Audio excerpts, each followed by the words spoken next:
प्रधानमंत्री नरेंद्र मोदी ने धरती आबा भगवान बिरसा मुंडा की जयंती पर झारखंड से देश को विकसित भारत बनाने के लिए 4 अमृत मंत्र दिए। उन्होंने कहा कि अगर अगले 25 साल में हमें विकसित भारत की भव्य इमारत का निर्माण करना है तो हमें 4 अमृत स्तंभों को निरंतर मजबूत करना होगा।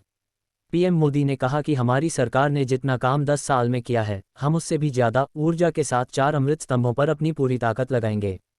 प्रधानमंत्री नरेंद्र मोदी ने बताया कि ये 4 स्तंभ भारत की नारी शक्ति, भारत के किसान भाई बहन और किसानी के कारोबार से जुड़े लोग, पशुपालक, मछली पालक आदि, भारत की युवा शक्ति और भारत का मध्यम वर्ग, निम्न मध्यम वर्ग और गरीब हैं।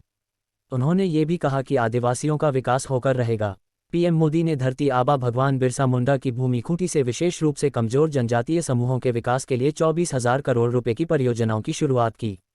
साथ ही 8 करोड़ लाभार्थियों को पीएम किसान योजना की 15वीं किस्त के रूप में 18,000 करोड़ रुपए जारी किए।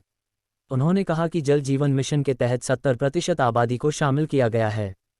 13 करोड़ से अधिक लोगों को गरीबी रेखा से बाहर निकाला गया है।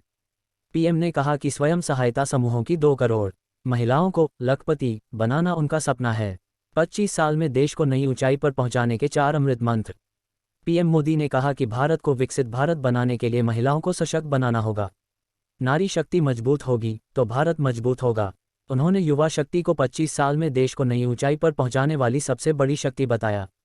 कहा कि भारत का मध्यम वर्ग, निम्न मध्य वर्ग और गरीब अगर सशक्त होगा तो देश सशक्त होगा। भारत को विकसित भारत बनने से दुनिया की कोई ताकत नहीं रोक पाएगी। पीएम मोदी ने कहा कि मुझे संतोष है कि 4 स्तंभों को मजबूत करने के लिए जितना काम हमने 10 साल में किया है उतना कभी नहीं हुआ। अब तो हर तरफ भारत की इस सफलता की चर्चा है। पीएम मोदी ने अपनी सरकार की उपलब्धियां भी गिनाई, साथ ही पिछली सरकारों की विफलताओं का भी जिक्र किया।